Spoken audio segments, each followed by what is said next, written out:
Fala galera, beleza? Seja muito bem-vindo, seja muito bem-vinda ao Set Point Podcast, canal que fala de voleibol, liderança, construção e gestão de times e muito mais. Meu nome é César Feijão Benatti e eu tô aqui com meu brother Peter Bristotti. Tudo bem, irmão? Fala, Feijão, fala, galera. Que dia hoje, hein? Olha lá, caderno e caneta na mão. Vamos ver se deu conta de esse caderninho aqui dá conta. Bora falar de voleibol e muito mais. Olha, hoje é um dos episódios mais especiais que a gente vai gravar, com certeza, porque o nosso convidado foi citado inúmeras vezes por outros convidados nos episódios anteriores. Então é uma grande honra para a gente ter o professor José Elias de Proença aqui com a gente. Professor, muito obrigado por nos dar essa honra de estar aqui com a gente e compartilhar o seu conhecimento tão vasto. Seja muito bem-vindo. Eu que agradeço a oportunidade e falar sobre aquilo que a gente gosta, e principalmente com vocês junto, se torna mais especial ainda. Obrigado, e não sabia que eu era tão citado, viu? Então, Olha, o senhor não tem ideia, Não viu, tem professor? aí. O senhor foi no citado. Instagram não aparece isso, não. É verdade. Não, mas muita gente aqui fala do senhor. Agora vai aparecer. Se É depender da verdade. gente, vai aparecer. Com certeza a gente vai fazer esse episódio chegar a muita gente, porque com certeza vai ser espetacular. E o tanto de vezes que o senhor foi citado, foi usado como referência, como mentor, é um negócio espetacular. Mas antes da gente começar nosso papo, professor, a gente tem um patrocinador aqui no nosso podcast, que é a Nexus Next, que é uma empresa especializada em serviços migratórios para brasileiros que querem vir aqui para os Estados Unidos. Então, se o senhor conhecer alguém que queira vir para os Estados Unidos, fala para essa pessoa acessar o QR Code que vai ficar aqui na tela. Aí, ó, já temos um candidato aqui para vir para os Estados Unidos. É, Viva! então, acesse o QR Code que vai ficar na tela o episódio todo. Entre em contato com o Lucas Negrin, que é o nosso parceirão aqui. Fala que você viu esse recado no Set Point Podcast, que ele vai te dar uma das quantas possibilidades de vir legalmente para os Estados Unidos, Peter Bristotti. 187. Professor, são 187 possíveis maneiras de vir legalmente para os Estados Unidos. 187. A gente não tinha noção até a gente conversar com o Lucas. Pois é, Então, tem que até se enfatizar o número agora. faz parte do nosso podcast aqui enfatizar esse número, porque é realmente impressionante. Mas acesse o QR Code, entre em contato com o Lucas que ele vai te dar os caminhos. Professor, o senhor tem uma experiência maravilhosa no voleibol, o currículo do senhor é um negócio impressionante. Então, nos dê um pouquinho, só um resumo aí da sua história no voleibol e como isso começou e como está sendo até hoje, por favor. É, eu terminei a escola de educação física em 1972. E já foi o ano que eu comecei com o voleibol. Uhum. Que tem uma figura que também eu vou indicar, que eu acho que, não sei se vocês não conversaram com eles, que é o João Crisóstomo, que vale a pena. Ainda não, mas o João Crisóstomo foi o nosso professor também. Ele, se alguém teve mentores, ele foi um deles, Uhum. né, mano? E eu tinha um sonho, na época, ser preparador físico. Saí do interior, vim para São Paulo, fazer escola de educação física, pensando, adivinha em qual esporte? Futebol. Futebol. E daí, quando eu entrei na faculdade, ele era ligado ao vôlei. E falou, bom, você tem essa vontade, vamos começar a aplicar no voleibol. Dirigi a equipe do Tietê, o infanto e o juvenil, e lá fui junto com o João. Daí eu comecei, e eu gosto muito de estudar corpo enquanto globalidade. Hoje a gente chama de abordagem sistêmica. Na época, era a concepção global do corpo humano, com todos os sistemas interagindo para produzir performance. E a gente recebia tudo da literatura, da tradução para o espanhol, via Argentina. E eu fui fazer especialização na Argentina, que era o pessoal que melhor discutia corpo, melhor discutia as metodologias de trabalho. Você sabe que a gente fica resgatando uma série de coisas, mas os métodos do século 17, 18 dominavam e ainda dominam hoje, né? Como a ginástica sueca, a ginástica de Amoros, francesa, dinamarquesa, né? Até essa questão de várias derivações que a gente tem hoje vem dessa época, como o CrossFit, por exemplo, né? Uhum. E eu fui fazer na Argentina porque eles tinham uma concepção chamada teorização do movimento para a atividade física. Então eu saí, na volta continuei com o João. Assumi a primeira seleção, que foi a seleção paulista, e vi que a gente precisava dar conta de outras coisas. Daí resolvi fazer psicologia.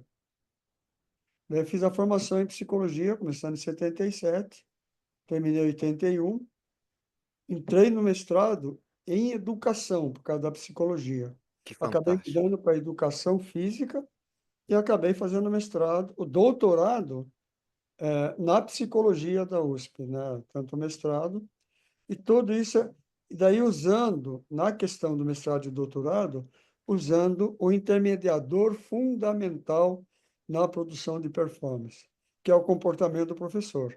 A fala, como é que ele dá o feedback, como é que ele vê o olhar observacional dele, quando que ele dava feedback de desempenho, que é como que o corpo se comportava, através de feedback de resultado, que era a produção do resultado no ambiente.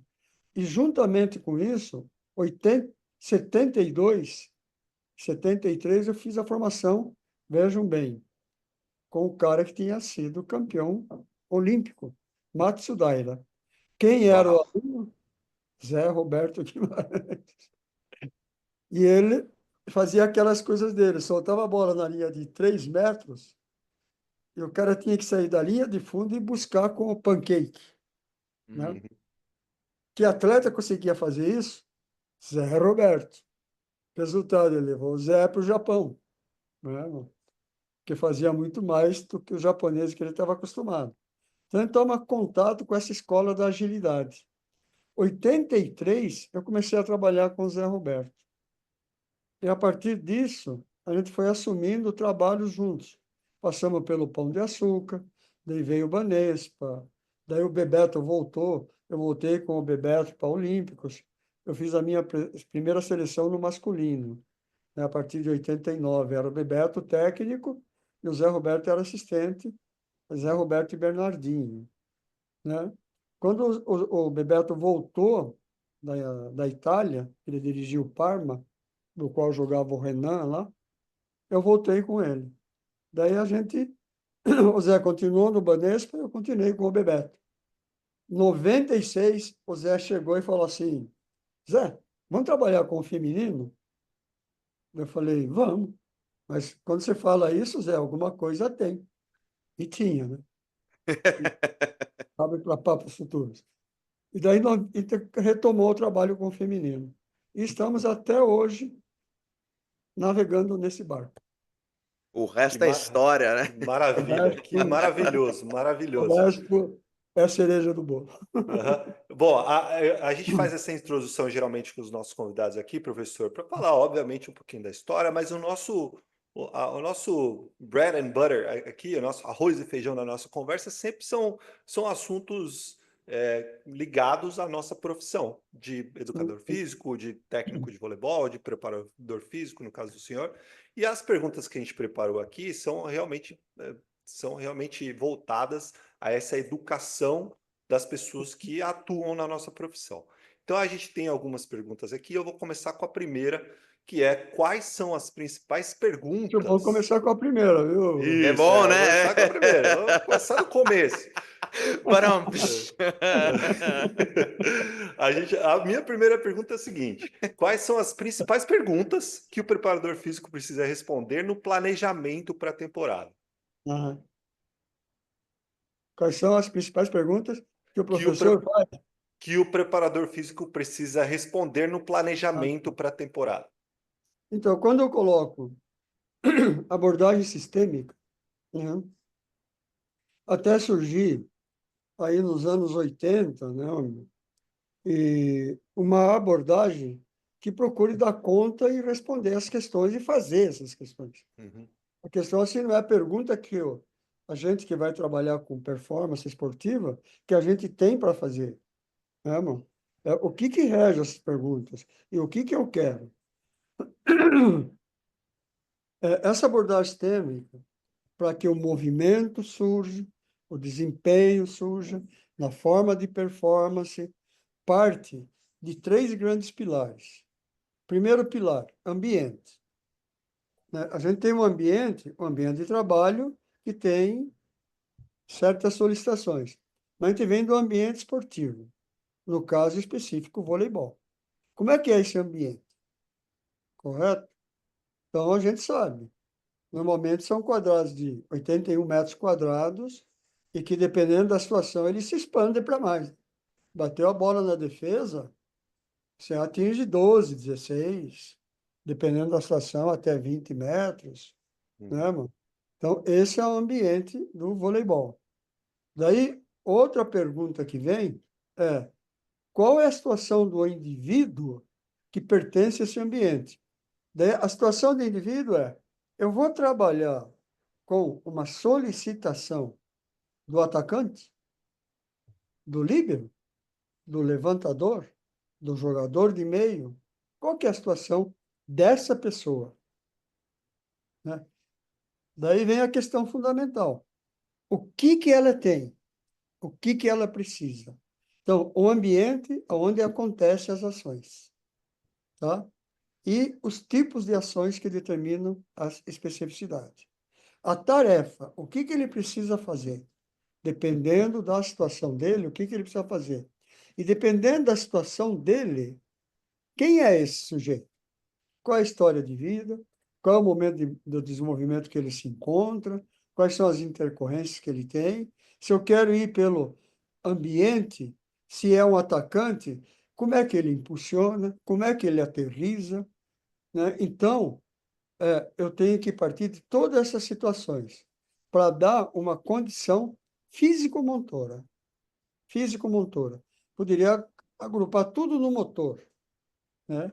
Que seria a condição dele realizar movimento com quantidade para ele cair na questão da coordenativa com qualidade.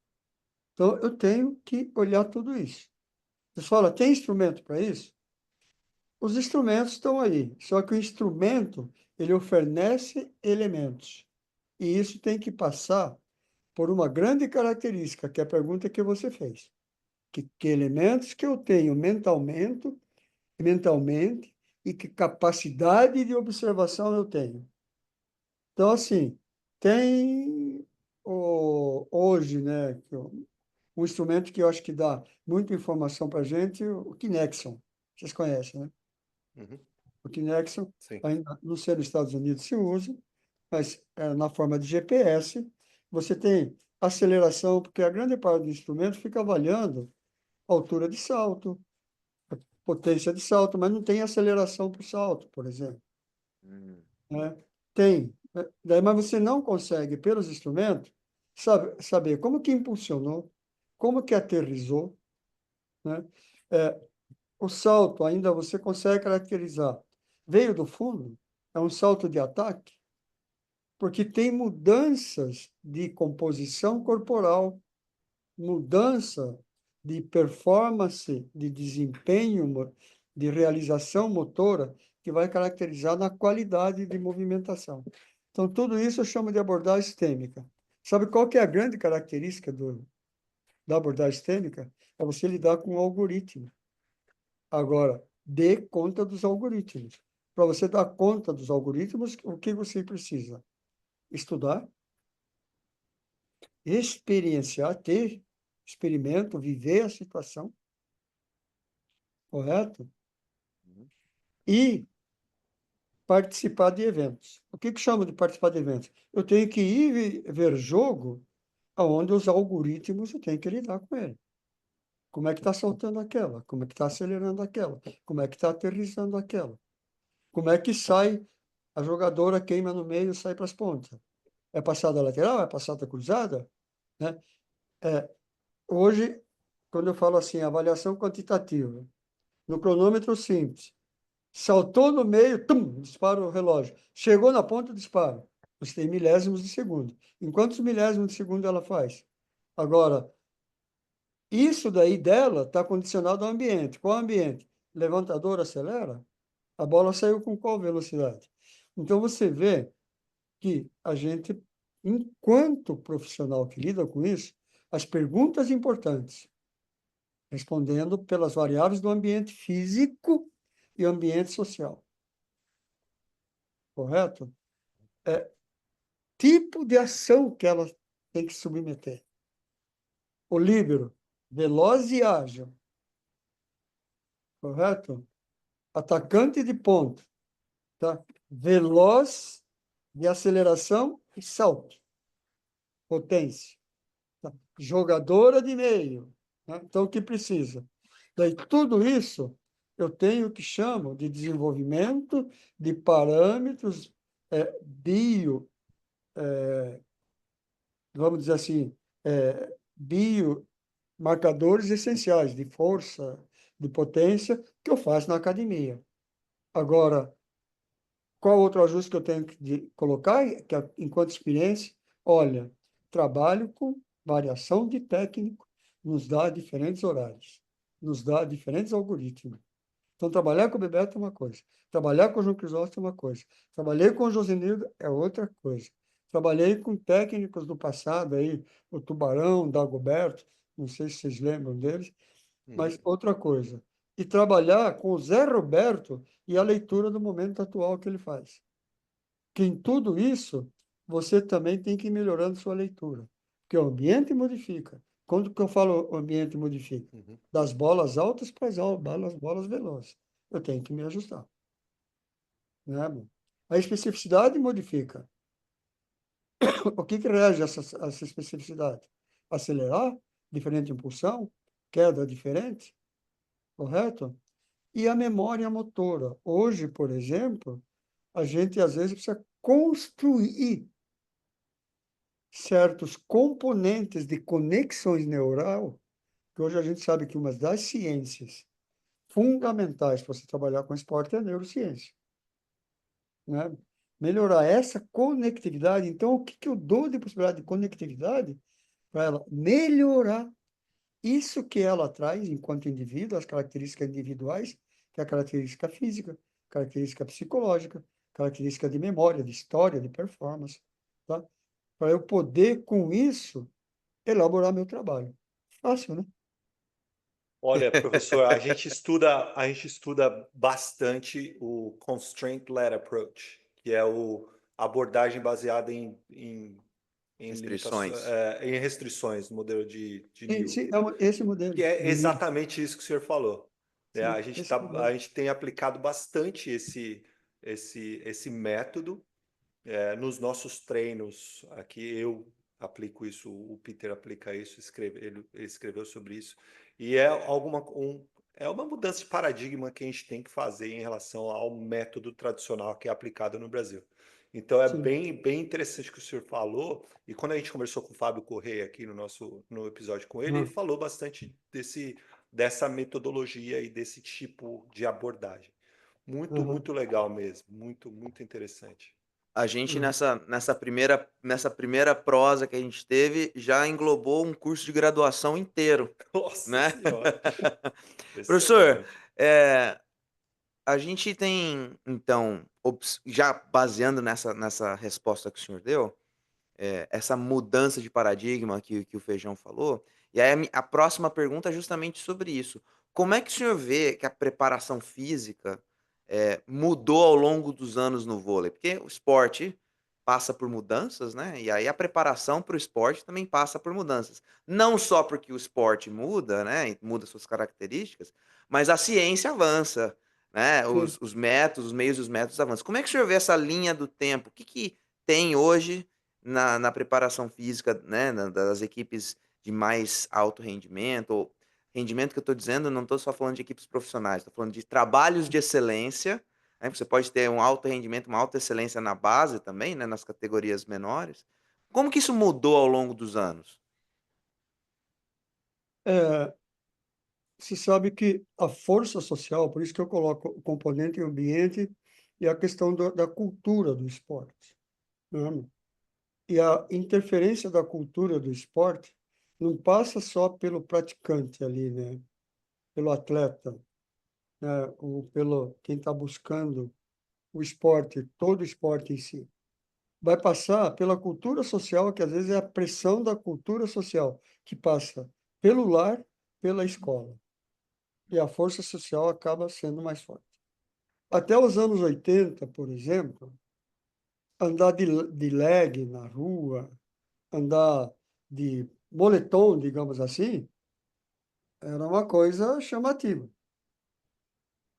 né? Então, por exemplo, nos anos 77, né, que a gente começou com o trabalho, o que que a gente usava?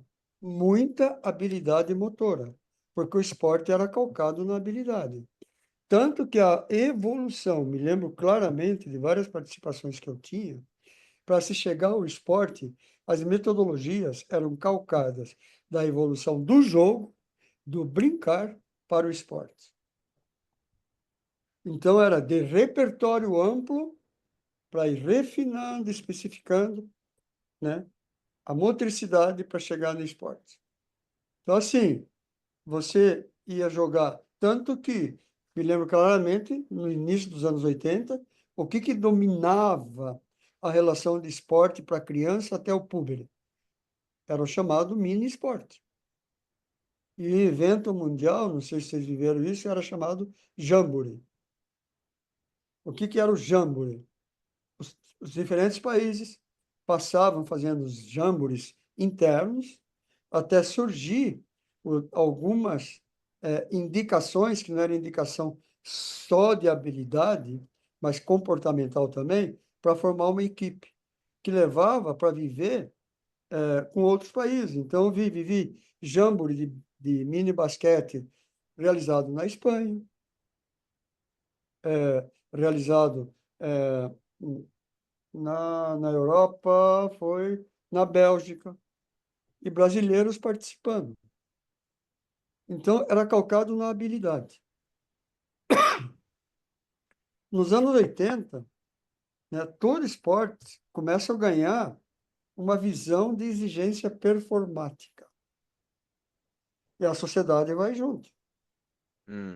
A sociedade vai junto. Quando a sociedade vai junto, começam a aparecer alternativas. Como é que eu exijo potência? Através de exigência de força. Então, me lembro claramente quando eu reassumi junto com o João, 83, a gente já tinha indicadores de trabalho de academia para incrementar força, superando carga. Mas o que que a gente contava com um momento de transição habilidosa ainda.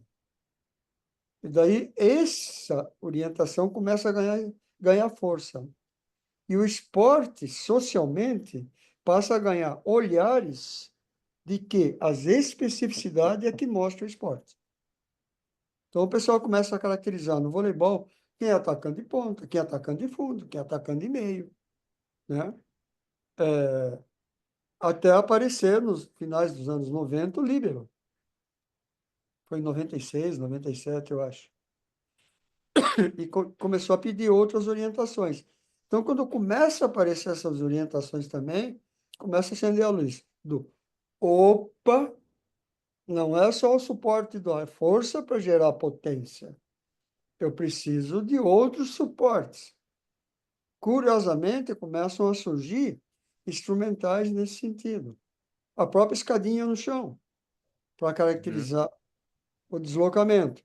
Até antes dos anos 80, o que que era? E é uma coisa que eu gosto muito de resgatar. Os coordenativos do atletismo, os Hoplaufs, os Satites, que uma das grandes estratégias aplicadas no escolar era passeio no bosque. É saltito, saltito, saltito. Passeio no bosque, é isso mesmo. Tá? Então, era assim. Então, a gente tem uma formação motora com uma certa característica. Agora, o que que aconteceu, né, começa a acontecer nos anos 90? A especialização precoce. Então, eu vou colocar um exemplo da natação, porque como a gente usa o recurso da água, tem muitas meninas que eu acho interessante elas viverem a água, para repertório até, mas elas não viveram a etapa do mergulho, saber, né, uma apneia, para do mergulho, né, aprender flutuação, deslizamento, e daí colocar a parte motora. Em termos de desenvolvimento motor, para colocar o estilo, é quando ela começa a ter o processo mielinizado, para os 9, 10 anos, está fazendo isso. Correto? Hoje, 6, 7 anos, você vê metodologias estabelecendo padrões que ela deve fazer o foguetinho, que é a batida do crawl, aos 6 anos, com o movimento coordenativo do braço, que dá o nome lá, sei lá, até de captação do vento, né? Tá certo? Dá um nome lá de papavento, qualquer coisa assim. Vamos juntar os dois, vai dar o crawl. Para nos 6 anos começar isso, aos 7 anos está cumprindo essa etapa. Então, o que eu considero isso? Precocidade. Do ponto de vista, ainda de que se sabe de desenvolvimento motor, de que se sabe de possibilidades de desenvolvimento de habilidades motoras de base, para dar suporte às habilidades motoras específicas. Daí pergunta, está acontecendo no mesmo voleibol? Tá. Aos 8, 9 anos? Tá. E o voleibol, né? Por exemplo, você começa a valorizar muito o trabalho de força. São grandes ações musculares. E o princípio maturacional mielinizante mais importante, os dois princípios, céfalo-caudal, próximo distal. Valorizando o distal, que é a motricidade da mão. Se você vê quanto do cérebro a mão ocupa, teria dar muitas possibilidades de trabalhos manuais. O Zé valoriza muito estar fazendo malabar, que é a possibilidade que você tem. Porque o que acontece? As crianças vão se distanciando.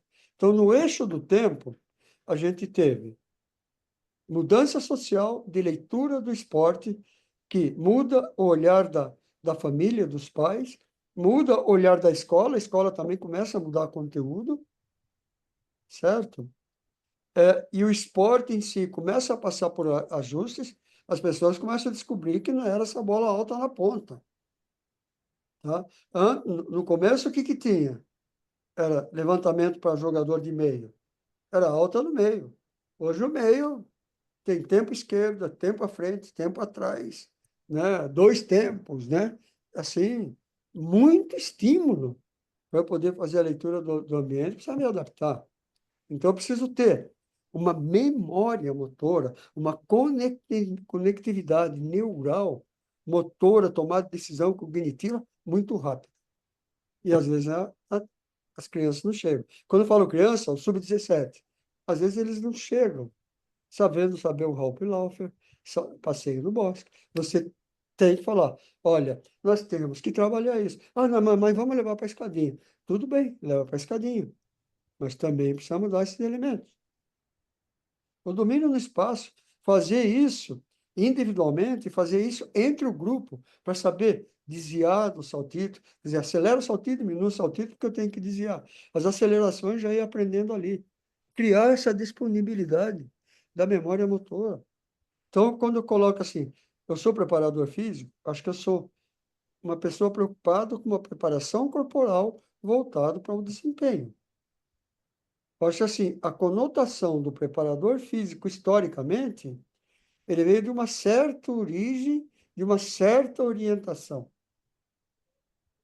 E eu acho assim que esse termo não tem dado conta da importância, né, de todo esse relacionamento, mesmo assim da abordagem da restrição, que o César colocou e que eu coloquei como abordagem sistêmica, sabe, da interatividade, da possibilidade da criação. Então, assim, eu preciso ter um algoritmo cerebral, que é a grande sacação na tomada de decisão. Então, para mim, foi havendo mudança nesse eixo do tempo. tanto do que é a preparação corporal de nuance quantitativa, fazer mais agachamento, acentuar o ângulo do agachamento. Tudo isso é importante, sabe? Verticalizar o tronco no agachamento, né? Colocar o peso nas costas, que eu coloco um pouco mais. Todo o aspecto biomecânico. Tudo isso rege, deixa a herança para o trabalho de hoje. Mas não é a única coisa. Tem muito mais coisa, na minha ótica. Espetáculo. Espetáculo. Você Olha, falou da especialização precoce. Eu, particularmente, trabalho minha vida inteira trabalhar com base, né? E eu sou um ferrenho defensor da especialização de função no momento no momento adequado, né? Aqui nos Estados Unidos, professor, a gente vê muito sub-12, sub-11 jogando 5-1 com um líbero. E aí eu fico imaginando que os Estados Unidos ele é uma potência por conta da quantidade de gente praticando, aquelas que sobrevivem ao processo. E aí quando você vê, e aí é uma questão cultural que a gente tem aqui, que é muito difícil você mudar uma cultura, né? Tem que ser Ah, bem aos pouquinhos mesmo, o uhum, céu é muito forte. né? Bem aos pouquinhos. E aí a gente, por exemplo, aqui, ó, eu tô aqui desde 2016. O ano Uhum. passado, 2024, foi a primeira temporada que nós conseguimos fazer que todo mundo entendesse que Você agora não aqui está no nosso clube a gente não tem entendido. É no clube. Eu trabalho em clube, né? Que a gente não tem ponta e saída nas categorias menores. A gente tem extremidade. A menina tem que jogar nas extremidades, né? Aí a menina que joga de central, ela joga de central, mas ela vai participar de todas as ações, principalmente nos períodos mais iniciais da temporada, porque ela não sabe quem que vai ter que levantar a última bola do jogo lá, né? E a gente Uhum. vê muito, muito aqui central que não sabe tocar na bola. É coisa elementar e aí todo mundo fala: "Nossa, mas central tocando na bola, mas que inovação!" Mas não é que é inovação, é uma coisa faz que parte do jogo, né? faz parte do jogo, né? O César fala, o jogo é jogado de muitas maneiras. Se a gente quiser colocar todo mundo dentro das caixinhas, a gente vai jogando cada vez com menos variedade, ficando refém daquilo que a gente faz no treino, ou daquilo que a gente não faz no treino. Mas essa visão mais geral que o senhor trouxe da, das questões históricas, sociais e como isso influencia o desenvolvimento do esporte é muito, muito interessante. Feijão, manda ver. É. A gente, agora seguindo aqui no nosso roteiro, professor, a gente já viu o senhor e tanto o senhor quanto o Zé Roberto falando de como vocês têm uma atenção especial a treinar mulheres em relação a treinar homens também, perdão. Então, eu gostaria de perguntar para o senhor quais são as maiores diferenças entre mulheres e homens com relação ao rendimento e quais são as metodologias e os pontos de atenção que os preparadores físicos e nós técnicos temos que ter em relação às diferenças de gêneros. Quando o Zé colocou em 96, 97, vamos trabalhar o feminino, assim, eu falei, por que será isso, né? Eu perguntei para o Zé. Uhum, Ele falou assim, Zé, todos nós somos regidos por questões hormonais, né? Se a hipófise começa a declinar no final da vida, a mineralização óssea vai pagar o preço, tanto para o homem como a mulher. Mas a mulher paga mais preço. Então, o que que acontece? A situação hormonal, que é uma situação biológica, é diferente na mulher. Daí, eu, né, realmente, assim, na vida acadêmica, que eu dava aula e tal, eu vim estudando a tríade da mulher atleta, né, que são aqueles três componentes básicos, né, mano, da mulher. É o ciclo hormonal, e se ela tem um ciclo regular, que é fundamental. O emagrecimento, que a gente sabe que a quantidade de gordura é fundamental, né, para que ela comece a liberar o hormônio da menstruação, desde o luteinizante. Bom, eu vou dar aula de uhum, hormônio feminino, mas, assim, para ela liberar o óvulo, amadurecer o módulo, até menstruar, né, são etapas que caracterizam certos comportamentos, né, mano? E junto com isso, a mulher e o homem, eles têm outro tipo de conformação, porque a liberação de testosterona, por exemplo, por isso que a puberdade é tremendamente importante. Então, antes da puberdade, a gente tem que estar preocupado.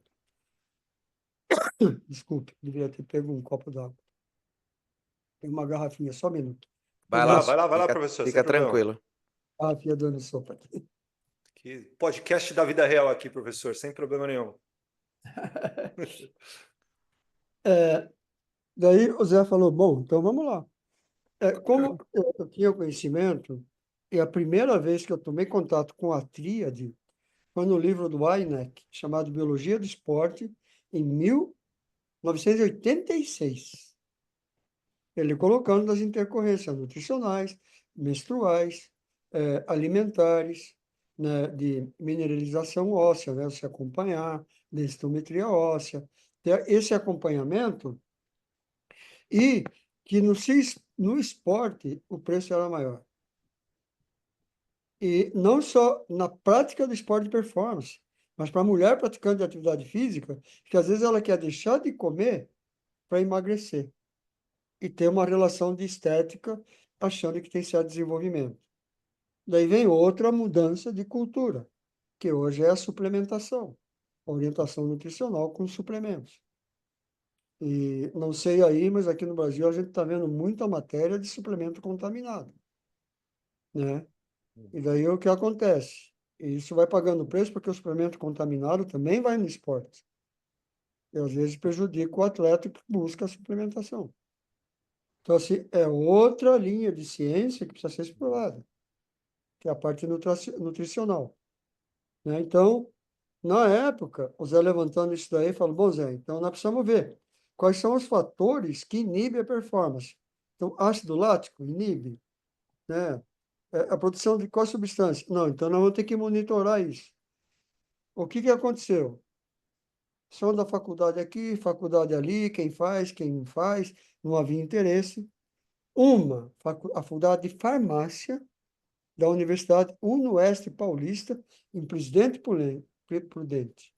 Falou assim, olha, eu controlo, eu caracterizo o ciclo, caracterizo as substâncias maléficas vindo do esporte com vocês, eu caracterizo tudo isso, nós vamos junto.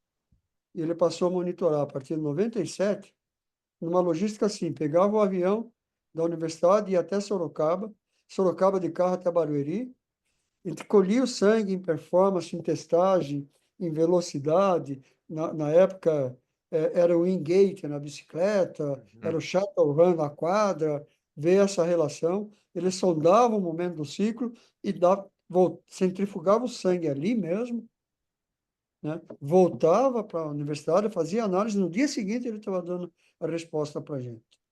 Falei, poxa, isso 97, Uau. sabe? Incrível. E a gente passou a ajustar isso daí. Daí, com o Zé Roberto, falou, nossa, daí o Zé falou, eu acho que eu tinha razão, Zé. E na época, a gente já valorizava a habilidade.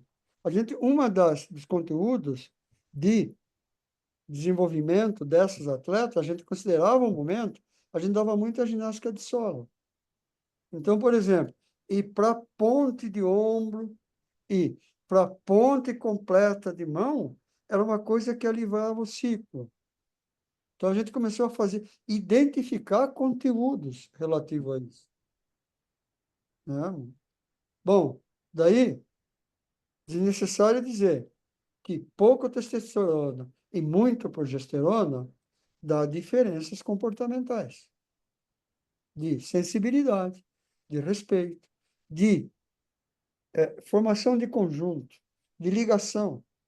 Como que as meninas se ligam entre elas, como que elas formam esse grupo, por que formam esse grupo. Daí você começa a verificar até coincidência de ciclo menstrual na formação de grupo. Agora, o que eu falei para você, tudo isso é algoritmo. O pessoal fala, poxa, você está adorando, você está caprichando, né? Não, acontece isso. A Sim. ponto de a gente, às vezes, daí externava, né? Externava as meninas todas sabiam que a gente estava fazendo isso. A ponto de, teve situação de seleção que, de repente, a menina, irritada, dando bico na bola. Daí uma delas falou, não, calma, daqui 2, 3 dias tudo isso está resolvido. Ou sabia, lidou com a paciência. Você imagina se eu lido com a recriminação, com a crítica. Uhum. Então, a gente passa a tomar cuidado com a comunicação. A comunicação é diferente? É diferente. Você chega para o homem, ele quer superar a carga e fazer ombro. Correto? Na época que a gente assumiu, a mulher queria fazer bumbum. Ia lá baixo, bumbum para cima. Não, hoje mudou muito o conceito, né? Realmente, a gente tem indicadores muito mais sutis. Então, nós tivemos que aprender a linguagem do sensível, a linguagem do respeito de formação de subgrupos, mas, ao mesmo tempo, procurar dinâmicas que favoreçam a interação, porque o ambiente pede isso dentro da quadra. Ou, no mínimo, respeito para que isso aconteça, para você poder criar cumplicidade. Então, assim, você tem que buscar estratégia de administração. E, curiosamente, o que que modifica a partir de, na virada do milênio? Qual é a grande profissão que começa a aparecer? Coaching.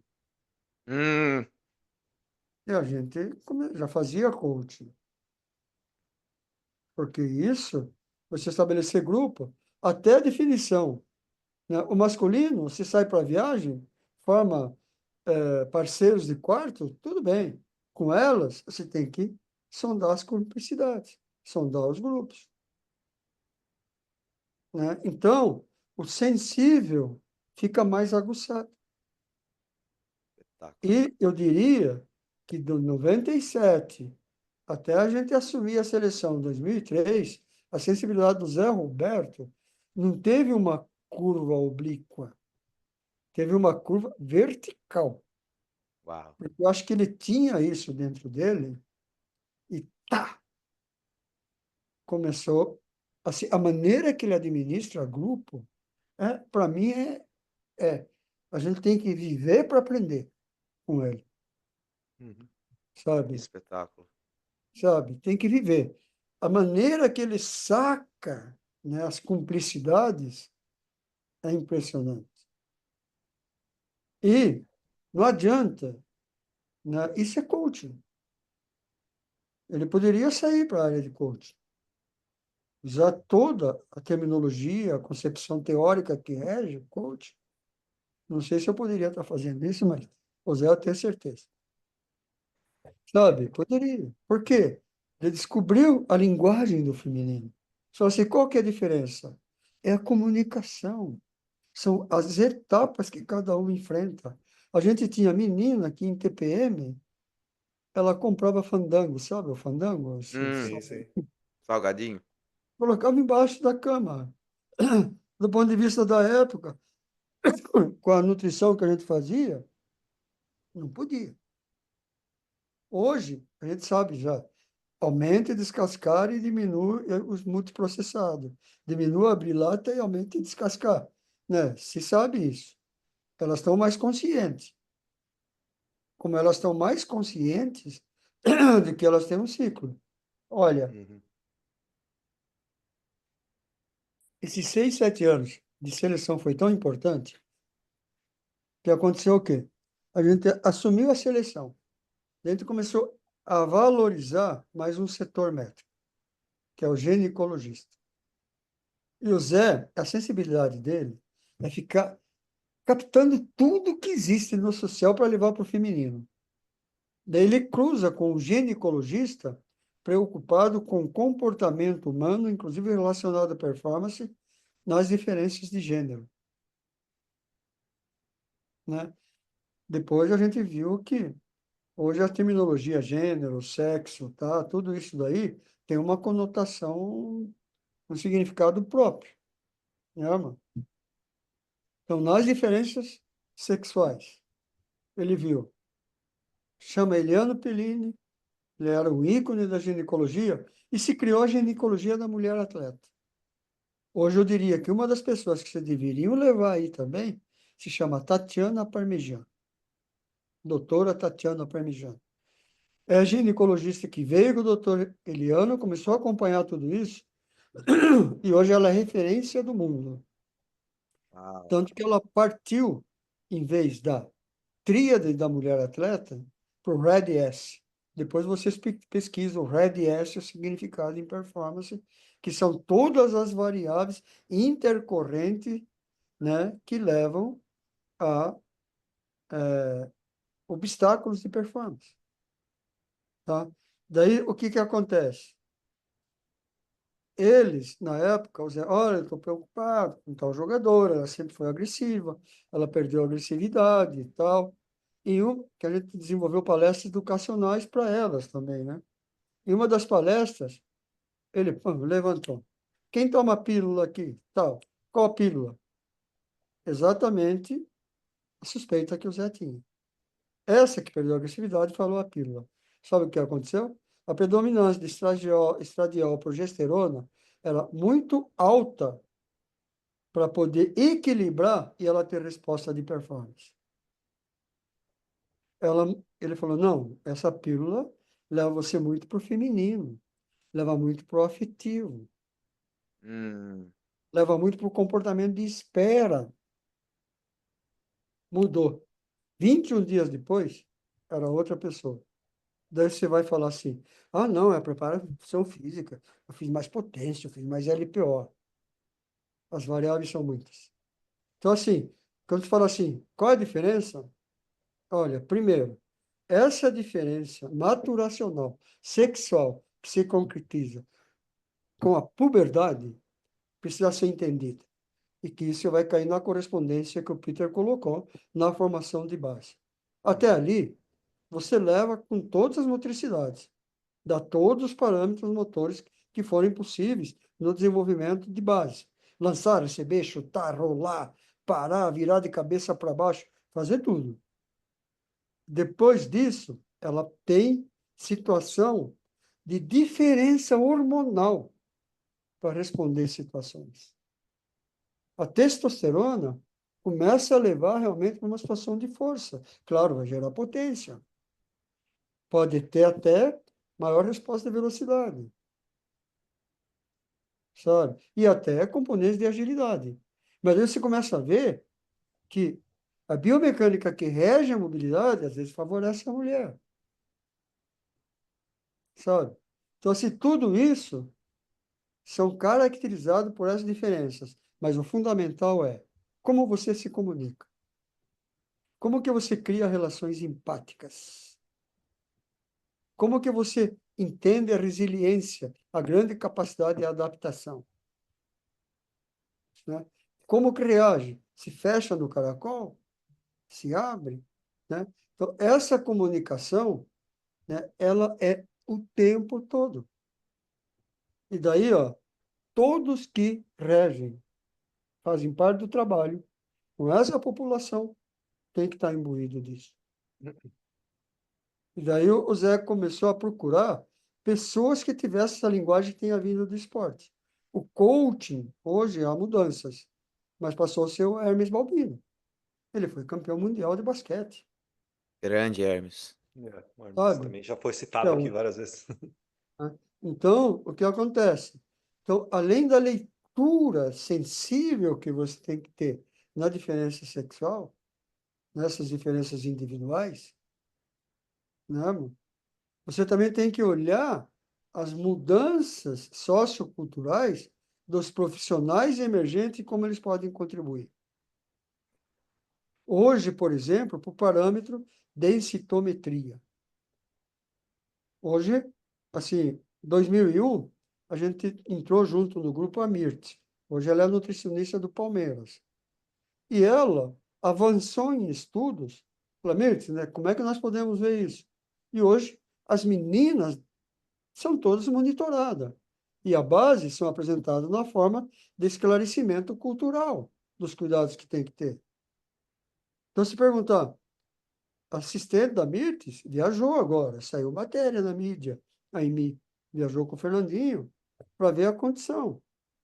Senão, o que acontece? A gente vai ter um número enorme de canelite. Não aparece no homem? Aparece. Porque todo esse sistema cortical ele é poderoso. Mas no feminino aparece mais. Tanto que fala assim, que mudança que teve? Nos anos 80, eu botava tiro de 1.000, de 800, 400, até 50 metros. Hoje, não dá. Hum, Tá? Não dá pelo desenvolvimento motor, pela maturação sexual, cortical, tudo isso daí, e pela especificidade. Se é o esporte de voleibol que eu vou estar lidando, né, eu tenho que analisar os efeitos fisiológicos da corrida e a contribuição. Mas daí a corrida é velocidade. Daí a corrida com mudança de direção, que é agilidade. Né? Então, tudo isso rege a linguagem que a gente possa adotar de conteúdo que interessa para o feminino, de conteúdo que interessa para o masculino. Uhum. Né? E você tem que estar também, né, fazendo essa modulação. Não, é maravilhoso. É maravilhoso entender como vocês fizeram essa transformação no voleibol feminino brasileiro e a gente entende, depois do senhor fazer essa explicação tão profunda, como que as coisas se conectam e os resultados que foram aparecendo ao longo dos anos. É realmente blows my mind, né? Como a gente fala aqui nos Estados Unidos. É muito, muito legal. E eu já vi o Zé falando bastante disso em relação a essa atenção com, com todos esses aspectos da mulher em relação à tríade da mulher atleta que o senhor citou. E o cuidado que vocês têm nos mínimos detalhes, e nos mínimos detalhes mesmo. Para quem está ouvindo a gente aqui, sem realmente é exagero. estarrecedor, porque é demais, nos mínimos detalhes. E dá para entender por que a seleção brasileira feminina tem tanto sucesso nos últimos anos, por causa dessa mudança em relação à parte fisiológica, a parte médica, a atenção a todos esses detalhes e a essa conexão que vocês têm entre o senhor, o Zé, principalmente, e aí todo mundo que trabalha na comissão de vocês, o Fernandinho, lá que o senhor citou também, a doutora Tatiana, que foi citada aqui também. Então é muito, muito legal. Muito, é de se tirar o chapéu. Se fosse fácil, todo mundo fazia, não é mesmo? Exatamente, exatamente. Nossa Professor, Senhora. a gente. Vamos ver aqui, ó. Vamos ver quantas horas mais o César ia falar. A gente podia Hoje a ficar gente mais vai bater recordes. Podíamos ficar mais quanto tempo ouvindo o professor José Elias de Proença falar sobre o voleibol e as particularidades do voleibol. Poderíamos ficar mais umas 10.555 horas. Ó, pela Hoje a gente primeira vai vez nós para somos para os 5 cinco dígitos hoje dígitos. aí, galera. Ó, esse é um personal record hoje. Nossa Senhora, Mas muito legal. muito bom. Professor, a gente tem então agora o nosso quadro que a gente vai conhecê-lo mais pessoalmente. Um quadro que a gente faz com 11 perguntinhas aqui para todos os nossos convidados. Então, galera, se liga aí que é a hora do nosso quadro Ataque e Defesa. Preparado? Vamos lá, professor. Agora é a hora da verdade. Vamos lá. Primeira pergunta. Conta pra gente, por favor, um momento importante ou marcante da sua vida que influenciou quem o senhor é hoje. Acho que isso daí parte, né, por escolhas lá embaixo. Né? Acho que o que marcou a mim, eu vou falar para vocês, foi um jornalzinho chamado O Martelo. Hum, Era do centro acadêmico quando entrei na faculdade e que eu falei das minhas buscas no trabalho de desenvolver performance e que o João chamou para o voleibol. olha Tá? Foi, só. foi através dele? Deixa eu só tentar entender aqui. O O Crisóstomo. senhor, o senhor escreveu uma matéria, daí o João Não, viu. ele era diretor do centro acadêmico, presidente do Ah, centro tá, Certo. tá, tá. Entendi, tá Tinha um certo. jornalzinho do centro acadêmico chamado O Martelo. Uhum. Eu fui um dos entrevistados. Ah, Chamou a atenção dele essa questão, né, irmão? Entendi. Isso olha só. daí, né, quando definiu a minha entrada para o voleibol. É Eles o falaram, antes e o depois do martelo, então. Que foi o legal. martelo. Qual foi o grande momento? Foi o martelo. O O martelo. É, martelo. O dividiu em martelo antes e é depois do martelo. muito bom. Muito Espetáculo. espetacular. Então, ao martelo, muito Muito obrigado, obrigado, martelo. Martelo. Esse jornalzinho. Que E grande demais. professor João Crisóstomo, um beijo no coração. Logo Esse, teremos esse, aqui, hein, professor? esse é um dos mestres máximos da nossa história aí. Professor, a segunda pergunta é a seguinte, e essa, olha, eu tô muito curioso para saber, porque é uma pergunta que a gente ama, É o momento e é um nerdola. Momento momento nerdola. nerdola, porque a gente gosta muito de ler. Eu e o Peter, a gente somos ávidos leitores, a gente lê muito. O Peter, inclusive, escreveu um livro. E a gente gostaria de saber do senhor quais são os seus livros preferidos ou livros de cabeceira. Olha, é, tem muitos. E aqueles que eu Eu relaciono, sabia! Eu sabia! e aqueles que a gente relaciona com a profissão, né, Uhum, mano? Então, por claro. exemplo, eu gosto muito do Oliver Sacks. Se perguntar qual, o fundamental que é a história de vida dele, que é o Sempre em Movimento. Esse livro eu Espetáculo deixo de livro. de canto que eu vou sempre lendo. Sabe que ele foi halterofilista e é um cara que mais deu para gente conhecimento sobre propriocepção, né, Uhum, mano? Eu gosto muito de ler também, né, sobre as histórias dos ícones esportivos, uhum, né, mano? Então, eu acho assim, o Lance, né, embora ele seja pego depois, eu estou falando do Lance Armstrong, Lance né, Armstrong. Lance Armstrong. tá? Quer dizer, existem vários livros que mostram a biografia dele, né? Tem um que chama Lance Armstrong, que é muito interessante, né? A publicação que tem sobre o tenista que fez prótese de joelho e ainda está inativa, o inglês, é o O Murray.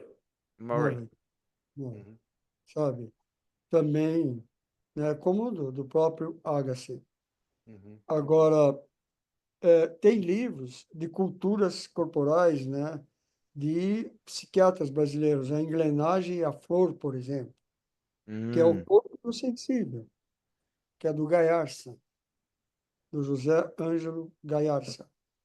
Agora, tem livros que são marcantes e ele se tornam marcantes na vida da gente. Por exemplo, a trilogia, que é o primeiro livro. A trilogia chama Trilogia Milênio. Se ok. falar, eu recomendo. O Homem que Não Amava as Mulheres, tá? Não sei se você lembra disso, tá? Daí A Menina que Brincava com Fogo, o segundo, e Um Castelo Solto no Ar. É um sueco e claro que os três livros comportam assim, e é um dos livros que eu levava e comentava com algumas meninas e elas se identificavam com a leitura. Essa que trilogia legal. teve atleta que leu em uma semana, Uau! Caramba. porque realmente assim, é muito bacana o conteúdo e muito bacana como lida com a sociedade e como lida com a mulher. Essa eu não conhecia. Isso aqui já anotei aqui, já, já vou Tá colocar, entrar na anotadíssimo. Amazon Tá aqui doido. já depois. A Muito trilogia bom, realmente é muito bacana, tá? muito bom. E de livro, assim, né? Na época que a gente estava indo para a China, eu coloquei, ela adorar a leitura também, que chamava Adeus, China. Transformou num filme que chama O Último Bailarino de Mao Hum, Tse, que era Madame Tse-tung, que chama Li Kun-chin. Então, é a história da vida do interior, das necessidades das comunidades interiorianas, né, agricultores da China, até que um deles é aprovado pela escola de balé da Madame Mao e se torna um bailarino internacional, que é o Lin Kun-chin. uau. Se transformou, era o último bailarino de Mao, Deus China. Depois o livro eu vi que apareceu com outro nome. Então, eu gosto muito de livro dessa natureza, né? Agora, tem os curiosos, né, sobre cultura brasileira, como eu gosto muito da bossa nova, o próprio livro da Elô Pinheiro, né, que ela conta a história de vida dela, né, e como que surgiu a música, a bossa nova, Legal, a Débora de legal. Ipanema, que eu acho que é um ícone brasileiro, né? E, Galera, dá pra ver que o professor gosta de ler, hein? É dos é, nossos esse. Aí Olha já tá no clube do livro já. que gama, e tem um fundamental que é da cultura, que eu valorizo muito as culturas corporais, e a cultura Uhum. iorubá, né, que deriva muito, desde o candomblé, colocando a cultura corporal do candomblé, né, desde do conceito de Iemanjá, tudo isso no Brasil, que é a origem do negro nas Américas, que chama Deus e Raízes. Como que cada um sai da África, vai para os Estados Unidos, vai para os diferentes países, inclusive no Brasil, e como que eles têm que se adaptar a essas mudanças culturais, se ajustar e passar pelo que eles passaram, e a criação de uma cultura corporal, né, derivado dessa população. Vamos citar um exemplo de uma cultura que eu gosto muito, no colégio que eu oriento hoje, é até um extracurricular optativo, e hoje eu fiquei, né, emocionado de saber que foi o maior número de escolhas, que é a capoeira, né? As crianças escolhem capoeira, Que legal. né? Então, assim, bom, são essas coisas aí. Muito nossa, bom. muito Espetáculo. bom mesmo. Professor, o senhor já citou aqui mas a gente vai fazer uma pergunta diretamente, então. O senhor tem ou teve mentores? E se sim, quem são? Olha, assim, o exemplo da Escola de Educação Física para mim, e que de qualquer maneira ficou na memória, foram exemplos de mentores, né? Assim, todas as disciplinas. E até hoje eu faço questão de citar nomes, né? Eu acho assim, que na arte de lidar com o corpo, embora ele fosse, né, se colocar o pessoal da exigência dele era terrível, né? Mas eu conseguia me ajustar porque ele ensinou para a gente a lidar vivencialmente com todos os métodos corporais. E eu saí muito para a ginástica daí. Chama Hum. Antônio Boaventura. Até eu fiquei depois como auxiliar da escola, voltei para a escola, dando diretamente a disciplina ginástica. Eu acho assim uma judiação a gente perder essa cultura na formação. Então, eu aprendi, hoje a gente chama de movimentos básicos fundamentais, né? Mas a escola francesa era a escola natural. Então, assim, Uhum. você tinha que subir em árvore, saltar de árvore, aprender a aterrissar. Uhum. Você tinha que lançar, receber, tracionar, né? O cabo de guerra, subir em corda. Tudo isso daí são conteúdos da escola francesa. Tudo isso que a gente via hoje, então, por exemplo, hoje a gente tem o burpe aí como um exemplo da atualidade. Mas o burpe bem executado da escola sueca é uma coisa bonita de se ver, né? Hoje a gente tem um swing, por exemplo, no kettlebell, mas a gente tinha que fazer muito swing que era da escola dinamarquesa. Então, ele me introduziu com essa mudança do que eu achava que era preparação física para concepção de corpo. E a partir daí, eu comecei a vivenciar concepções de corpo. E daí, claro, que eu passei por diferentes concepções. Em cada concepção, eu fui tendo pessoas importantes, né? Agora, lidar com o esporte, o Zé Medalha, o Frachino, o Bosco, a maneira que ele lidava com o vôlei e com o basquete. O professor Jarbas, a maneira que ele lidava com o atletismo. Então, ele falava, o atletismo é esporte de base. Então, eu só vou Concordo dar 100%. a base de lançamento, a base da corrida. A base da corrida não está no correr. Daí você saber as características locomocionais, bípede, sabe? As bases do salto. Ele dava isso daí. Então, são pessoas que eles ficaram na memória e caracterizaram novas buscas, né? E daí eu fui tendo buscas, né? Da maneira de lidar com o corpo, com algumas escolas, da maneira ainda de desenvolver certos conteúdos, né? Liberadores, né? Eu fui tendo contato com escolas, né? E na escola profissionais fundamentais. Mas ícone, para mim, são ícones, são mentores que marcam um momento da sua vida e Uhum. caracterizam todo o seu desenvolvimento. Que espetáculo. Muito bom. Nossa, muito bom. Muito bom. Maravilhoso, maravilhoso. É, nossa. Professor, eu fico A gente até. fica até meio tonto aqui, ó. É. Nossa, muito bom demais, bom demais. Professor, a gente tem uma próxima pergunta aqui que é um pouquinho mais geral em relação ao esporte. Se o senhor pudesse mudar uma coisa no mundo do esporte, o que que seria? Ah, de não tiver só a transformação pela informação, mas pela participação. O- Vou dar um Pro- exemplo. A gente Profundo. mudou o conceito do colégio que eu trabalho hoje. É Certo. um colégio que eu sei que é ícone no modelo esportivo, no modelo de corpo, em São Paulo, é o Colégio Magno. Hoje a gente tem 32 ou mais modalidades alternativas de escolha que as crianças podem fazer extracurricular. Nós colocamos agora o Pilates. Nós vamos trabalhar com 8 vagas.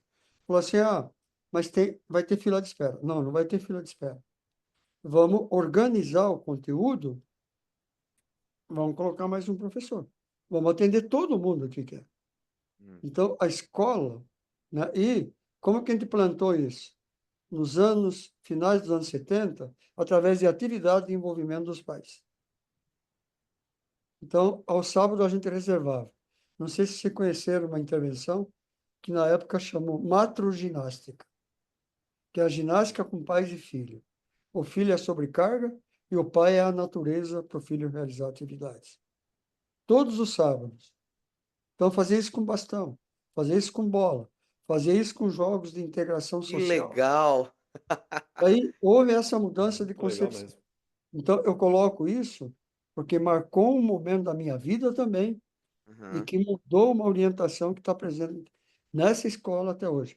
Essa escola passou a ser modelo Google e pertence à Unesco. Uau. Que, que Olha, Então, olha a magnitude de uma pequena mudança que afeta tantas pessoas de Você maneira e sabe hoje a que gente eu pega. queria muito, muito, muito, muito que as pessoas que determinam as leis da educação no Brasil assistissem esse episódio aqui, falar com o professor José Luiz de Proença, que para mim, pessoalmente, é um crime a gente tirar as práticas corporais da educação física como algo obrigatório na escola.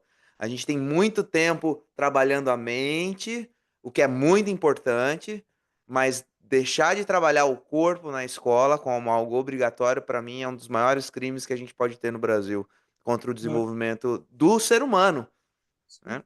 É Mas, o que o Fábio coloca, a grande perda que a gente teve foi agora a oportunidade que não se entende de brincar na rua. Os jogos de rua, exato. os jogos espontâneos de rua, os jogos das formações espontâneas dos grupos.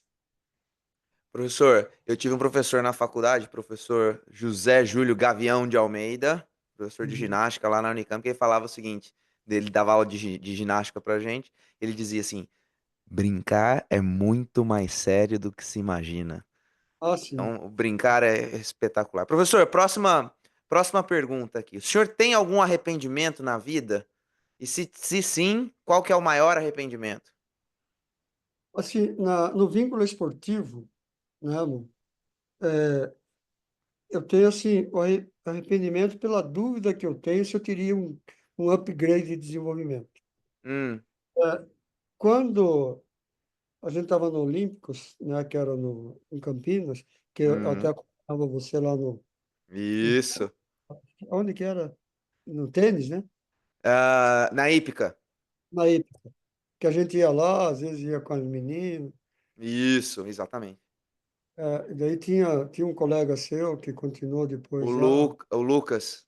Lucas, né, Isso. Lu? Então, o que aconteceu? Foi finalizando o contrato em 96 e teve a Olimpíada em 96. Foi quando o Zé voltou da Olimpíada e o Bebeto recebeu o convite para dirigir a seleção italiana. Daí ele falou, Zé, você vai comigo.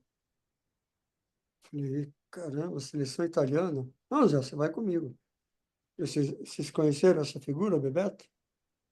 O nível de É, exigência. É, bom, pessoalmente não, eu conheci o pessoalmente filho não. dele, o Rico. É, Infelizmente. tem um pedacinho de DNA lá, DNA. É, exato. Mas sabemos de Rico, toda a história abraço, meu irmão, abraço pra você, Rico. O Rico, gosto demais dele. Ele era Gente molecão finíssima. quando estava junto com o Bebeto. É, E o Bebeto, vamos, porque não sei o que tem, as leituras e tal, você vai fazer, você vai ajudar. Puta, eu fiquei pirado, tá, mano? Já tinha tido sondagem. Então, o que acontece? A tremenda curiosidade, daí bateu a tremenda vontade, mas daí, analisando todas as variáveis que eu tinha aqui na época, variável família, variável momento de educação de filho, tudo isso daí, falei, Bebeto, eu vou ficar, mas com a dúvida de ter ido, né, mano? Daí o Bebeto foi campeão mundial em 98 e ele acabou, e o meu sonho era estar na Olimpíada de Sydney, né? E acabou não continuando com a seleção italiana, ficou a surpresa da Olimpíada de Sydney. Curiosamente, o mundo dá volta. Então, arrependimento para up profissional, né, não ter ido com o Bebeto. Mas hum, para up profissional, o ter ficado com o Zé Roberto, abriram outras relações. Eu fui Uhum. para a Olimpíada de Atenas não com voleibol, sabe com o quê? Com hipismo. O Olha só, encantamento não do Zé sabia. pelo cavalo indicou atletas hípicos, né? No caso de adestramento, que tinha salto e tudo, e a convivência com o hipismo em si. Caramba, que Então, legal. assim, eu não considero, né? Eu considero hoje a decisão que me levaria a um desconhecido que eu não sei aonde eu estaria hoje. Mas eu sei que hoje eu estou aqui por essas motivações de que ter ido para espetáculo, o feminino, que né? espetáculo. Então, Muito legal. fica sempre aquela questão. Nós Ter somos ido, resultado das nossas escolhas, né? né? Espetáculo. Não dá para falar em arrependimento. É, Entendo é verdade, perfeitamente. verdade. É. Uma coisa levou a outra, coisa melhor ainda. Legal. Professor, agora vamos virar a moeda para o outro lado. Do que mais o senhor se orgulha? Me orgulho muito dessa minha curiosidade com relação ao movimento. Eu acho assim, né, que muita gente tem curiosidade com conteúdo, que ele quer aplicar conteúdo. Uhum. Tem muita gente que tem curiosidade com desenvolvimento, porque ele quer entender as mudanças no eixo do tempo. Assim, eu tenho curiosidade com tudo. E, segundo os colegas, né, mano, essa minha curiosidade leva a mexer né, com variáveis combinadas que me dão certas soluções. Então, eu me orgulho de encontrar soluções para certos problemas e de ter elementos para poder fazer a leitura disso. Só assim, leitura que parece simples. Então, por exemplo, por que que um atacante de ponta, né, que às vezes ataca do fundo, passa a ter dor no joelho? Caramba. Vou dar um exemplo. Assim, um atleta, falei, caramba, você secou mais, né? Sequei. Está com mais presença de músculo. Tá. Você sente que a sua potência melhorou? Melhorou. Você está saltando mais? Tô. Eu saltava 65, estou saltando 72. Caramba. Hum. Fala assim, bom, qual é a grande característica? Aterrissagem associada à mobilidade quadril. Foi dar a solução. Precisamos fazer mobilidade quadril e olhar mais para a aterrissagem. Resolveu. Então, a gente coloca assim, fala, às vezes, a solução é foco no joelho, contratar a dor no joelho, é encurtamento posterior, é sei lá o quê.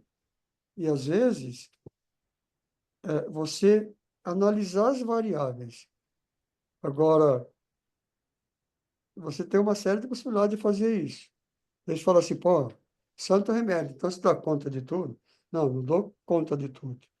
O que eu valorizo muito é esse potencial que eu tenho de conseguir fazer certas leituras e apresentar soluções de problema. É um curioso de carteirinha.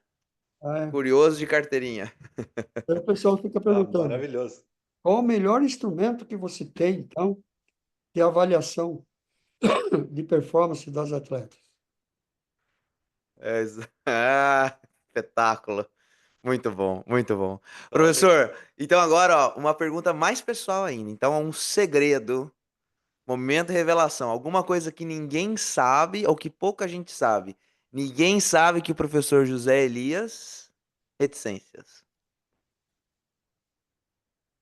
Assim, hoje já é conhecido, Aham. o vinho, mas hoje o pessoal já sabe. Quem está fazendo postagens, então quer me presentear bem, vai lá para o Napa Valley, pega um ah, já sei. Chevelle, pega um Ah, do ladinho aí da casa Pinot. do César, do É, ladinho eu aí, moro, ó. eu moro relativamente perto, então eu vou fazer É, esse. já sabe, hein? Já sabe. Já sei qual presente dar para o senhor. Agora, não é o vinho porque eu atinjo um barato, é o vinho pelo social, entendeu? Então me Hum, convida para um Pinot, viu, César? eu, É, eu, tá anotado, professor. Tá eu levo o anotado. rango, você arruma o queijo. Você arruma O o Mauro vinho. Graça, Vamos ver. o Mauro Graça, cada vez que eu vou para lá, que eu mantenho contato, e hoje ele se sente devedor, né? Professor, o que você quer? Já sabe, né? Ah, É. tá. Uma vez Eu que eu já. fui para Houston, né? Teve a etapa lá, ele todo preocupado, mas não conseguimos ainda. Agora tem o César também, para tomar um vinho nos Estados Unidos. Agora, Ah, tá o vendo? senhor está convidadíssimo. Tem muitas vinícolas aqui perto que são excelentes. Napa Valley, tem Paso Robles, tem Oh, Temecula, onde é está a perto? nossa. Eu moro perto, eu moro em Los Angeles, então eu estou Eu vou relativamente perto chamar a de minha todos esses esposa, lugares. já vamos marcar a viagem, velho. Já está, É. já sei exatamente o que fazer quando o senhor vier nos visitar aqui. Muito bom. Professor, a próxima pergunta Sabia disso, é. César? Oi? Sabia dessa minha preferência? Não sabia, não sabia. Tá vendo que eu Agora nós sabemos e Agora todo mundo sabemos. sabe. Todo Já mundo que tá, está não tem mais vendo desculpa aqui. para não dar um presente bom pro professor Zé Elias. Exatamente, exatamente. Agora sabemos exatamente qual presente vamos dar para o senhor. Professor, a próxima pergunta é a seguinte: família, o que é família para o senhor? É, é o Porto Seguro, né? Embora isso eu ache um lugar comum, Uhum, né? Eu acho que realmente é assim, você saber que tem suporte para suas ações, que você tem. Porque o que acontece, o tipo de profissão que a gente tem, ela não é fácil para a família, né? Vocês tá. imaginam, estar com a seleção, agora ainda tem etapa no Brasil, na Liga das Nações, que você vivia 5 etapas, mas as finais. Quanto tempo se fica fora, né?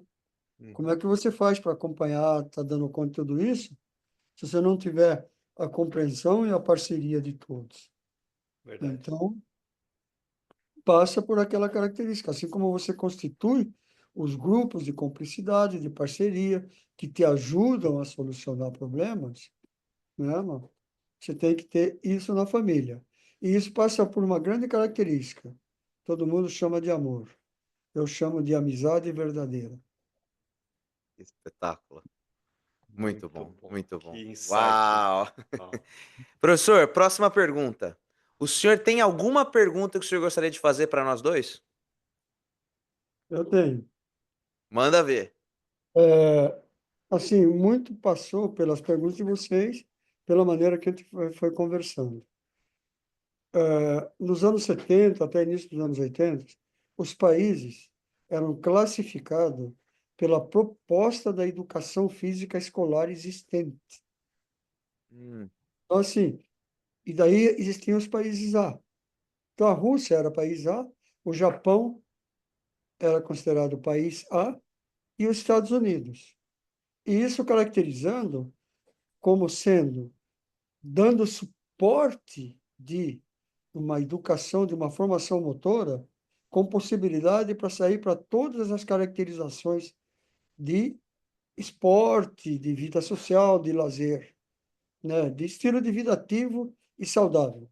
Uhum. E quando eu perguntei, está em clube, que você começou a falar, né, dessa característica do americano, eu já ia perguntar. Agora eu pergunto, isso é verdade? O que vocês encontraram aí é isso? Aí é isso? Né? E como é que a cultura, né, da motora do Brasil tem contribuído? E o que que vocês enfrentaram? Como é que vocês adaptaram? Vocês encontraram isso que foi postulado como verdade ou não? E como é que vocês se adaptaram a isso? Vamos fazer o seguinte, eu vou responder primeiro, que eu trabalho com as crianças menores, e aí depois eu entrego para o César para ele falar, já mais um nível mais avançado. Professor, o que eu vim para cá em 2016, o que eu encontrei aqui é o seguinte: a cultura esportiva ela é presente na escola. Então, a maior manifestação de movimento que as crianças têm acesso, né, aqui é o esporte, ginástica, esporte organizado, né? Uhum. Até o middle school, que é, né, ali a sexto, sétimo e oitavo ano, existe a educação física escolar, que ela é muito baseada na brincadeira e jogos pré-desportivos, né? Uhum, ótimo. Uhum. Aí a partir Aí depende muito do local onde você está geograficamente. Em alguns lugares começa no ginásio, né, no middle school, mas definitivamente no país inteiro, a partir do high school, que é o ensino médio, as possibilidades de você praticar um esporte nas temporadas da escola. Então, o outono, o inverno, a primavera, você tem diferentes esportes. Então, as crianças que praticam esportes, elas podem praticar até dois, três esportes em um ano escolar e que não necessariamente precisa ser o mesmo no ano seguinte, né? Sim. Quando a gente sai do ambiente escolar, existem os clubes, que são empresas que fornece um serviço de treinamento esportivo. Então, você tem o clube de vôlei, você tem o clube de basquete, o clube de natação, e que as crianças podem, enquanto estão na escola, também participar de atividades esportivas competitivas mais organizadas. Então, você tem essas duas possibilidades, e acredito eu que o americano tem essa questão da competitividade muito enraizada na cultura, né? Então, se eu quero promover um esporte, uma atividade física, para eu ter sucesso, né, na promoção dessa atividade, eu preciso dar um jeito de encaixar a competição ali. E aí, competição de N maneiras, né? A maneira como nós adultos apresentamos a competição para as crianças é o que vai dar o tom, né, da maneira como que a criança encara a competição, que pode ser sadia e pode ser, né, bem deletéria, né? Então, essa é uma outra discussão. E aí, por conta dessa questão da competição estar sempre presente, e o acesso que a competição possibilita para as crianças irem ao nível universitário, que é muito caro ir para a faculdade aqui, né? Mas existe essa possibilidade de você continuar os seus estudos no nível superior através do esporte. E aí é daí que o clube, eu estou na minha esfera de atuação, eu estou nesse meio entre oferecer uma oportunidade de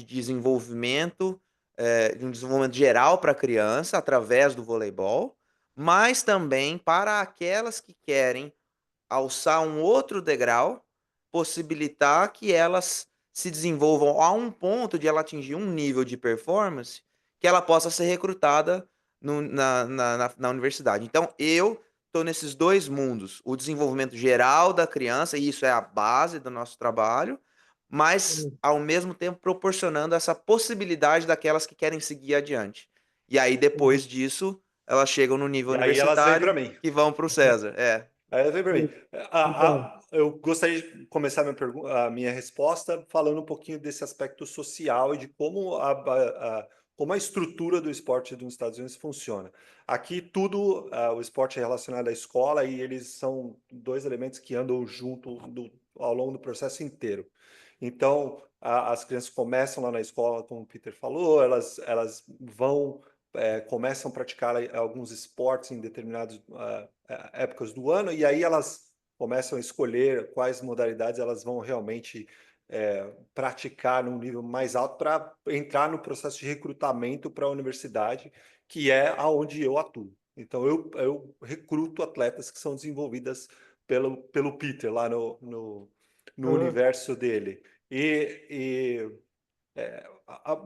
Cada vez mais as meninas, principalmente meninas que jogam voleibol, estão começando esse processo mais cedo, principalmente em clubes.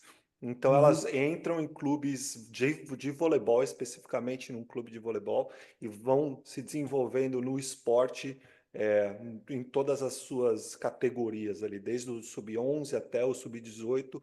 E aí, no meio desse processo ali, com 16 anos, elas entram, começam esse processo de recrutamento. Algumas até mais cedo, pela capacidade técnica, física e assim por diante. Então, é, é, no meu, no meu, na minha realidade, eu já recruto atletas que já têm uma capacidade um pouquinho maior em relação ao esporte voleibol, e essa filtragem que eu faço como recrutador já num nível que as meninas estão prontas. Elas estão com as suas capacidades, habilidades físicas já mais desenvolvidas do que as meninas que estão começando ali na base, obviamente. Então, é mais ou menos isso. Eu não sei se a gente respondeu a sua pergunta, Mas professor. Não, a cultura esportiva, ela é muito, muito presente aqui, porque ela é justamente o que o César falou, né? Esporte e educação, educação formal, que a gente está falando, escolarização, são Uhum. dois universos que caminham juntos, assim, e é muito comum você ter, em praticamente todas as famílias, você perguntar, que esporte você jogou? O que você É. jogou quando você estava na escola? Né? Uhum. Qual é a tua experiência esportiva? E eu vou dizer que vai ser difícil a gente encontrar alguém que não tenha passado É por essa verdade. experiência Uhum. esportiva nos anos de escolarização. E como toda a universidade aqui é paga, o esporte é um veículo muito interessante um para veículo os ou uma área de adolescentes. investimento. É uma área de É, investimento total. Então, a base, ele, tanto na escola quanto em clubes, é, as famílias investem bastante para chegar na universidade, ter uma bolsa de estudo e fazer é. concluir esse processo É um, educacional de uma maneira mais que o processo ele é bem seletivo, financeiramente. como o César falou, né? Não são todos que chegam, mas gasta-se menos dinheiro na formação esportiva, né? Nos anos, na adolescência, do que se gastaria pagando a universidade. Então, é um Uhum, investimento mesmo que os pais fazem. Se vai dar certo ou não, aí a história é outra, né? uhum. Mas aí, no mínimo, aí dependendo da onde essa criança ela vai ser formada, ela, no mínimo, é preparada para a vida. O esporte, né, como uma metáfora de preparação para a vida. Então, é mais ou menos isso. Respondemos? Legal. Muito obrigado. Show. Muito obrigado pela pergunta. Sentir o olhar de vocês diante disso, da curiosidade que a gente tem, né? Legal, muito bom, muito Tá? bom. Obrigado mesmo. Professor, a gente está fazendo esse projeto aqui há já alguns meses aí, quase estamos chegando perto de um ano. E a gente, obviamente, 99% do nosso sucesso aqui é totalmente atrelado aos nossos convidados.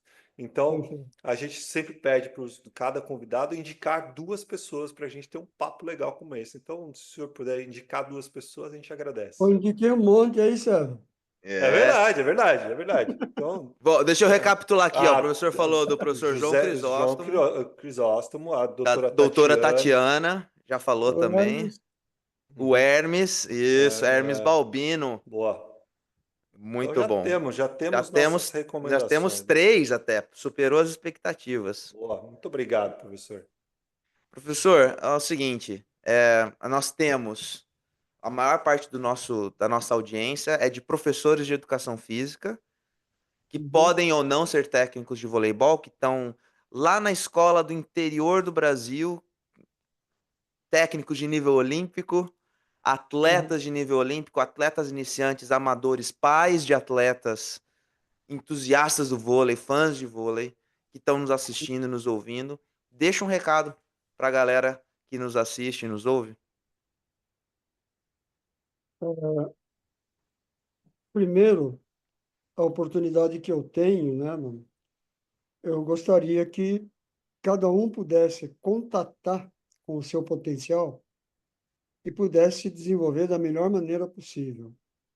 Porque em todo lugar que a gente está, sempre é possível. Talvez assim a gente tome como base instrumentos importantes e necessários. Mas esses instrumentos, né, ele é vencido pela vontade que eu tenho de fazer, pela vontade que eu tenho de fazer acontecer. Então, eu acredito que isso está dentro de nós. É a maioria das alternativas adormecidas. Então, o que eu peço é que as pessoas fiquem atentos, né? Se liguem, a gente fala em propriocepção, o sentir-se, e captem essas oportunidades e possam se desenvolver muito mais na contribuição do bem-estar humano, que passa por todas as nuances, né, do bem-estar humano. Então, é chavão, mas acreditemos em nós. Acredite em você, que eu acredito em mim. Isso aí. Uau, Uau. uau, que espetáculo. Professor, quando a gente ouve o senhor falar, a gente, além de ficar estupefato, e aí sem puxação de saco, de verdade, sem demagogia, a gente entende o sucesso da nossa seleção brasileira nacional feminina, que apesar de todos os pesares que nós temos no Brasil, a dificuldade de acesso, né, a gente, apesar de ser um país extremamente populoso, a população de atletas de voleibol não é tão grande quanto a gente acredita que deveria ser. E que Exatamente. apesar disso, vocês, né, o senhor e toda a comissão técnica da seleção brasileira, basicamente, né, por exemplo, fazem um trabalho de excelência tal que permite que o nosso país esteja no topo do ranking por não sei quanto tempo já. Vai ter as vitórias, vão ter as derrotas, vai ter as vezes, né, que vai perder a final, vai ter as vezes que não vai para o pódio, mas a gente continua lá, a gente continua lá, a gente continua lá. E isso, para mim, é simplesmente o reflexo de um trabalho que é, sim, feito com excelência e com competência, mas que, antes de tudo, é feito com muito amor, com muito carinho. E isso transparece na sua fala, no brilho nos seus olhos, quando o senhor responde as perguntas que lhe são feitas. E que, depois de tanto tempo trabalhando, ainda tem o brilho no olho, ainda tem a curiosidade de buscar, de compreender, de usar o vinho como desculpa para socializar com as outras pessoas.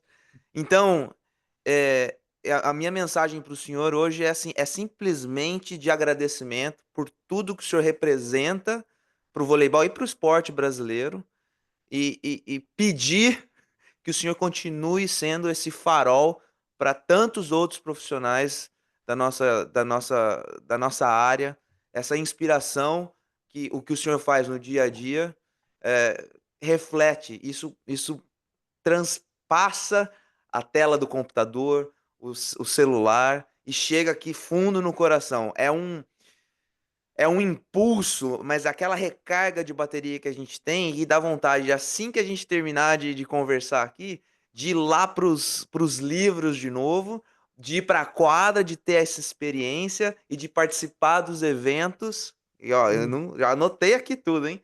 Para que a gente possa aprender e atingir o potencial que a gente pode ter, acreditando em nós mesmos. Eu lhe desejo muito sucesso, muita saúde, que o Papai do Céu abençoe, muito mais sucesso, muito tempo com a tua família, tempo de qualidade, muito vinho de Napa Valley, muita é, prosa boa, muito sucesso, um beijo no coração. Obrigado demais. Obrigado. Está Professor, escutado o Peter aí? a gente tem sorte aí, eu e o Peter, a gente é muito sortudo, que a gente tem acesso a pessoas maravilhosas. E hoje foi para mim, provavelmente uma das maiores lições que a gente teve aqui no nosso pequeno podcast que a gente faz com tanto amor para Hum, tentar levar essa mensagem. E não é à toa que a gente já teve algumas participações aqui que a gente chamou as pessoas de arquitetos do voleibol brasileiro. E o senhor é um desses. E vai muito além do voleibol.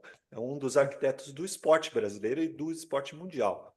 e a gente tem muita honra de ter o senhor aqui no nosso podcast, falando tudo, dando todas as explicações sobre as nossas perguntas, mas também colocando aquela sementinha, mais sementes na nossa cabeça, semente na cabeça das pessoas que nos ouvem e nos assistem aqui, para cada vez ter mais excelência. Não interessa o quanto de sucesso que a pessoa tem, o senhor é um exemplo de quão importante é a busca da excelência através dos mínimos detalhes, através de preocupação com as pessoas, de usar a ciência em prol do esporte, em prol das pessoas que fazem o esporte e participam do esporte. Tanto nós, como treinadores, como pessoas que promovem o esporte, quanto atletas que fazem o esporte acontecer. Então, minha mensagem aqui é muito obrigado mesmo pela inspiração, por todas as lições que o senhor passou aqui, tanto na parte científica quanto na parte pessoal, e todos os insights que o senhor passou lá no quadro Ataque e Defesa, e só posso desejar para o senhor mais sucesso, que o senhor possa continuar no nosso esporte por muito mais tempo e que a gente possa beber da sua fonte, que é realmente gigantesca. Muito obrigado, professor. Gratidão eterna. Eu que agradeço a oportunidade. Professor, valeu mesmo, valeu mesmo. Pessoal, vocês que acompanharam esse episódio épico até aqui, muito obrigado. Valeu por ter participado aqui, ter acompanhado até esse ponto. Curta, compartilha, faça esse episódio chegar a muito mais gente, porque realmente foi uma grande lição para todos nós. E se você quiser vir para os Estados Unidos, não esquece de acessar o QR Code que ficou na tela aqui o tempo inteiro e fala lá com os Lucas Negrin, e ele vai te dar uma ideia de como explorar os quantos caminhos, Peter Bristotti? 187. 187 possíveis caminhos de vir legalmente aqui para os Estados Unidos. Valeu, galera. Obrigado mesmo. Gente, curta, compartilha, deixa um recado lá no YouTube, que depois a gente passa para o professor José Elias, deixa seu comentário e não se esqueça, mais importante, volte para conferir o próximo. Valeu! É isso aí, galera. Valeu, até o próximo. Um abraço, professor.